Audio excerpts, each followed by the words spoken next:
ஆண்டவராகிய இயேசு கிறிஸ்துவின் விலையேறப்பெற்ற பரிசுத்தமுள்ள நாமத்தில் அன்பின் வாழ்த்துக்கள். கர்த்தருடைய வேதத்தை வாசியுங்கள், நேசியுங்கள், யோசியுங்கள். அது உங்களுக்கு ஆறுதலாய், அற்புதமாய், அதிசயமாய், ஆச்சரியமாய் மாறும். நடந்த உண்மை சம்பவம், வேடிக்கையான சம்பவம், வெளிநாட்டில் நடந்த சம்பவம். ஒரு நல்ல ஃபாரஸ்ட் ஏரியாவிலே நல்ல ஒரு திருச்சபை, ஒரு ஆங்கிலிக்கன் மெயின்லைன் திருச்சபை. அங்கே ஒரு குருவானவர். அவர் ரொம்ப ஜாலியாக இருக்கணும்னு விரும்புவார். ஆமாம், தன்னுடைய கடமை ஊழியத்தை செய்வார். மற்ற நேரங்களில் ரொம்ப ஜாலியாக இருக்கணும்னு விரும்புவார். அவர் வேட்டையாடுறது பிடிக்கும். குறிப்பாக முயலை வேட்டையாட போவார். ஒரு முறை தன்னுடைய அந்த அனுமதிக்கப்பட்ட ஏர்கனோடு வேட்டையாட போகும்போது அவர் சபையை சார்ந்த ஒரு மனிதன் அவருக்கு எதிர்பட்டாங்க. ஐயா, எங்கே போகிறீங்க? நான் முயல் வேட்டைக்கு போகிறேன். அந்த வேடிக்கையாக சொன்னால், ஒருவேளை நான் முயலாக இருந்தால் நீங்கள் என்னை வேட்டையாட முடியாது, நான் ஒழிச்சுக்கிடுவேன்னு சொன்னான். என்ன சொல்கிற? நான் மட்டும் முயலாக இருந்தால் நீங்கள் என்னை வேட்டையாட முடியாது, நீங்கள் பார்க்க முடியாத இடத்துல ஒழிச்சுக்கிடுவேன்னா.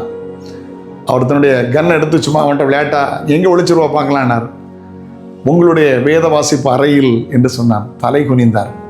காரணம், அந்த சபையை சார்ந்தவன். அவர் ஒரு நாள் தன்னுடைய ஒதுக்கப்பட்ட வேத வாசிப்பு தியானிப்பு அறையில் இருந்ததை அவன் பார்த்ததில்லை.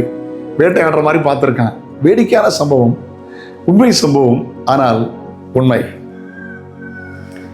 கவனிங்க, பொழுதுபோக்குக்கு நேரம் கொடுக்கறதுல சிலருக்கு ரொம்ப இஷ்டம். டிவியில், செல்ஃபோனில், வாட்ஸ்அப்பில், ஃபேஸ்புக்கில், ட்விட்டரில், இன்ஸ்டாகிராமில். பைபிள் வாசிக்கிறீங்களா?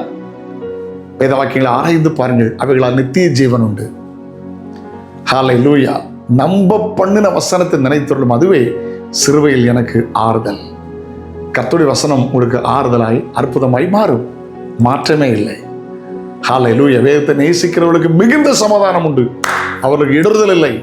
காலையில் எழும்பி வேதத்தை வாசித்து ஜெபம் பண்ணுங்க.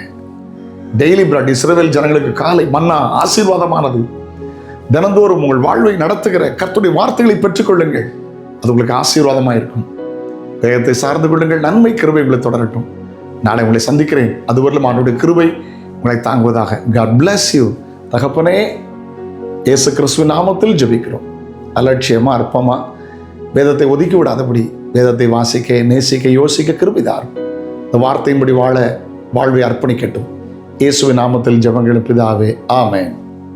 Have a nice day.